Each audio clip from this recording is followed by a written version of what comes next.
عمران صاحب آپ کے واقفان حال کیا کہہ رہے ہیں؟ جوائنٹ سیشن بلانے کا مقصد کیا ہے اور حکومت کیا اچیو کرنا چاہ رہی ہے؟ بسم اللہ الرحمن الرحیم۔ سمینہ دیکھیں، بات یہ ہے کہ اگر آپ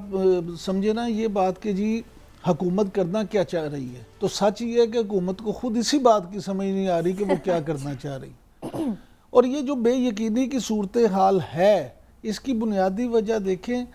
سمجھنے کی ضرورت ہے کہ یہ جو اس طرح کی افواہیں اور غیر یقینی صورتحال پیدا کیوں ہوتی ہے۔ یہ غیر یقینی صورتحال اور افواہیں عام طور پہ اس وقت پیدا ہوتی ہیں جب حکومت کو اپنے وجود کے بارے میں اور اپنے قائم رہنے کے بارے میں مختلف شکوک کا سامنا ہو، مختلف شکوک ان کے ذہن میں ہو۔ تو اب موجودہ پوزیشن یہ ہے کہ پارلیمنٹ میں عددی اکثریت اس حکومت کو حاصل نہیں ہے۔ اسی لیے جو آپ نے اپنے انٹرو میں مولانا صاحب کا ذکر کیا تھا، وہ ہم انشاءاللہ آگے جا کے ڈسکس بھی کریں گے اس کو تفصیلاً۔ تو پھر دوسری بات یہ ہے کہ چیف جسٹس صاحب کی تقرری کو لے کے اس پہ بڑی باتیں ہو رہی ہیں۔ اب کچھ اگر آپ یہ دیکھیں کہ یہ صرف غیر یقینی صورتحال یہی نہیں ہے، بلکہ ہمارے واقفان حال کا یہ کہنا ہے کہ اس وقت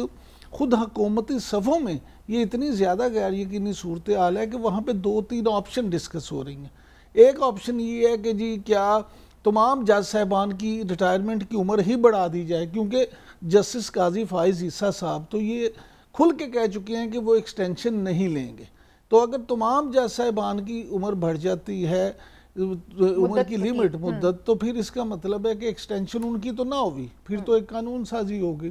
دوسری ایک یہ ہے جو کہ بہت اس وقت ہمارے واقفان حال کے مطابق سب سے اہم جو بات ہے اس پہ یہ ہو رہا ہے کہ کانسٹیٹیوشنل کورٹس الگ کر دی جائیں۔ ایک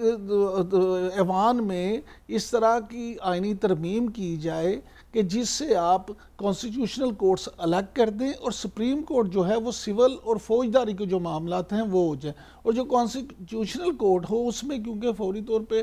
ایڈ ہاک ججز لگیں گے، اور اس میں قاضی فائز عیسیٰ صاحب کو اس کا نگران بنا دیا جائے، اور اس کے ساتھ دوسرے جج صاحبان اور جسٹس منصور شاہ صاحب ہوں یا کوئی ہوں، وہ دوسرے سپریم کورٹ میں بیٹھے رہیں اور وہاں پہ اپنے مقدمات جو ہیں ان کو نپٹائیں۔ تیسری ایک اور سب سے اہم بات یہ ہے کہ سمینہ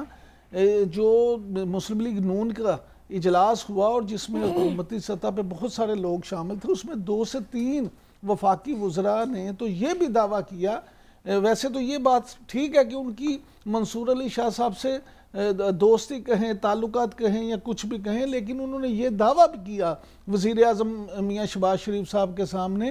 کہ منصور علی شاہ صاحب بھی اگر بن جائیں تو آپ بے فکر رہیں، وہ بھی کوئی اس طرح کا کام نہیں کریں گے، کوئی اس طرح کا ٹف ٹائم نہیں دیں گے، کیونکہ ان کے ہمارے ساتھ بھی اچھے مراسم ہیں، اور ویسے بھی جب کوئی چیف جسٹس بنتا ہے یا ایون کوئی چیف آف آرمی اسٹاف بنتا ہے تو بننے سے پہلے معاملات کچھ اور ہوتے ہیں۔ یہ آئینی پوزیشنیں جو ہوتی ہیں خاص طور پہ سمینہ جب یہاں کوئی منصب پہ فائز ہو جاتا ہے تو اکثر آپ نے دیکھا ہے کہ رویے چینج ہو جاتے ہیں۔ تو یہ جو 3-4 طرح کی جو مختلف آپشنز ہیں وہ زیر غور ہیں۔